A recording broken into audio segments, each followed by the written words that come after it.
Another one of my shaky videos with no intro, because I don't plan to show anybody this. And I don't plan for anyone to find it either. Whoops. Okay. So I've got the system running at 430 gallons an hour.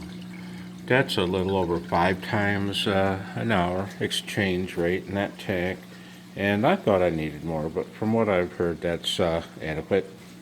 And I only have to use that one little pump, Pond Master pump. System runs real quiet at this flow rate. Also, the weir is quiet, the overflows, everything. My problem is these dang valves, man. They're horrible. You reach a point where you can't even close it anymore, and I wondered, well, what happens then? How do I restart my overflow? Wow, what is up with that? Sorry. And I found out something crazy. Those cheap crap valves from Home Depot and Lowe's, if it sticks open, if you can't close it all the way, you can restart your overflow. Matter of fact, you don't even need that valve. Look how high that is. That's 1 1/4 inch PVC right there, and that valve's maybe a foot high, including the couplings. You'd have a lot more options with designing your overflow, your Durso, if you didn't have that big valve. You really should have a valve, I guess, but on the other hand, why? Why not go it without? Because starting this overflow is so darn easy. You don't need 2 hands. I thought I'd have to cover that with 1 hand while I covered the standpipe with the other as it started up. Not needed. I thought maybe I could do it one-handed because of the way my silencer is with that smaller hole restricting the airflow down. I assumed if you don't cover the standpipe and you either crack the valve open or remove the cap, it would just suck the weir dry, and that it would. But not if you flood the tank first. So what I'm going to do, I'm going to kill the overflow. And one way to do that would just be to unclamp that line, break the siphon that way. Another way, faster way, is to do this. Force a full siphon. There it is. Overflow broken.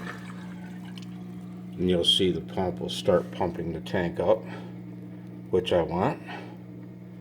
To restart this with 1 hand, gotta flood the weir. And in a minute the pump will start cavitating.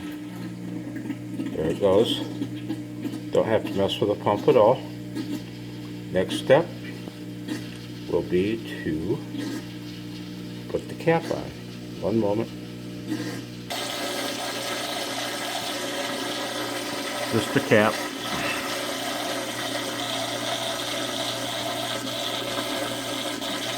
Didn't put it on tight because I want it to come off easy. Okay, just a moment. Now I'm going to fill the standpipe. 1 quart is enough in with this 1 1/4 inch overflow. 1 quart does it.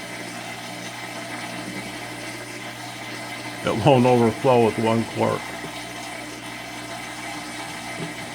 Okay?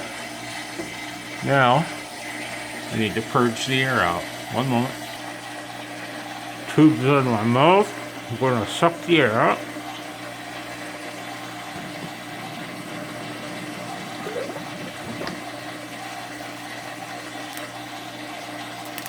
Like that. Now, I'll put my cap back on. Although I tried it without doing that and it started up just fine. Alright. Now let's take the cap off.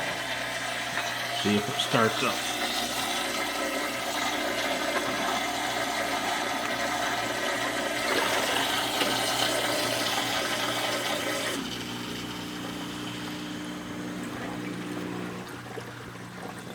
Pump chamber. Filling back up. Durso, overflow. Flowing normal again. And you can do that with one hand. No, I pretty much did because I'm holding the stupid phone. But anyway, one hand Durso startup. Never touched the valve. One hand Durso startup without a valve. That's how I do it. Hope you enjoyed this. Or laughed at it. Or gave it a thumbs down if you want. It's cool. Thank you.